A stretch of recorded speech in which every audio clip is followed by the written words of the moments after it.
कि अगर आपको मुंबई में फ्लैट खरीदना, आप कहीं अच्छी लोकेशन में खरीदो, 5 करोड़ का फ्लैट है, 10 करोड़ का फ्लैट है, आपने लगा दिया पैसा। लेकिन आपके क्या है, सिंगल लोकेशन का रिस्क आ गया। उसी लोकेशन में, उसी बिल्डिंग में वो मेंटेन कैसे होती है, उस लोकेशन की एप्रिसिएशन कैसे होती है, आपको डाइवर्सिफिकेशन मिला ही नहीं। तो अगर आपको एक फ्लैट में इन्वेस्ट करना हो, फिजिकली खरीदना हो, या राइट, तो आपको 5 करोड़, 10 करोड़, 15 करोड़, जो भी आपको लोकेशन में आप पैसा लगाएंगे, लेकिन आपको वो लोकेशन का, सिंगल लोकेशन का रिस्क आप कैरी कर रहे हैं। उस लोकेशन में क्या डिमांड एंड सप्लाई हुई, उसके बेसिस पे आपका प्राइस एप्रिसिएशन होगा, आपको डाइवर्सिफिकेशन नहीं मिला। आप जब बेचने जाएंगे तो आपको या तो पूरा फ्लैट बेचना है, सपोज आपको जरूरत है पैसे की, मैंने 10 करोड़ लगाया, मेरे को 2 करोड़ ही वापस चाहिए, तो आप बेच ही नहीं सकते, आपको तो पूरा 10 करोड़ ही बेचना है।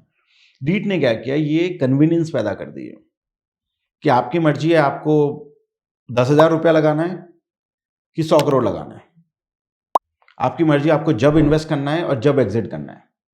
तो ये फाइनेंशियल पेपर बन गया है। कन्वीनियंस काफी पैदा हो गई है इससे, so it is lot more convenient now to invest. People can decide कि मेरे को क्या करना है। डाइवर्सिफिकेशन हो गया है, आपके मल्टीपल एसेट्स आ गए हैं, नीचे मल्टीपल लोकेशंस आ गए, डाइवर्सिफिकेशन हो गया है। तो कभी कोई लोकेशन ज़्यादा अप्रिशिएट करती है, कोई कम करती है, तो आपको डाइवर्सिफिकेशन मिल गया है।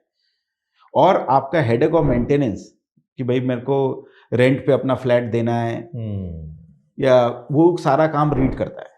वहाँ पे टीम बैठी है, वहाँ पे ऑपरेटिंग टीम होती है, ऑफिसेस की। क्योंकि आप ओनर हो गए उसके, उस प्रोजेक्ट के, आप तो ओनर हो गए वो उसको ठीक प्रोजेक्ट। से तो रीट ओन करता है प्रोजेक्ट, और आप इफेक्टिवली उस ओनर में आप भागीदारी ले रहे हो, भागीदारी हो गए, शेयर होल्डर हो गए, शेयर होल्डर हो गए, आपकी भागीदारी हो गई उसमें।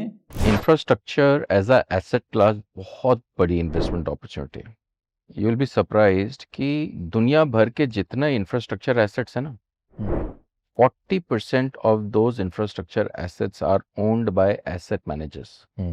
इंडिया में रिलेटिवली नया लगता है ये, बट ऐसा नहीं है कि इंडिया में पहले एसेट मैनेजर्स खरीद नहीं रहे थे रोड्स या सोलर एसेट्स या पावर एसेट्स या एयरपोर्ट्स वगैरह, बट ज़्यादातर, और इनफैक्ट ये भी एक देखिए मतलब how life takes a turn.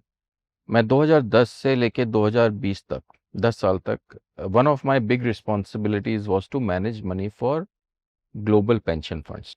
तो जो ग्लोबल पेंशन फंड्स इंडिया आके इंडिया के जो एसेट्स खरीदते थे, हम उनको उस पर एडवाइस करते थे। अब उस वक्त मैंने ये सोचना शुरू किया कि बाहर वाली जो इक्वेशन है ना, मुझे लगता है फिर भी सॉल्व हो गई है।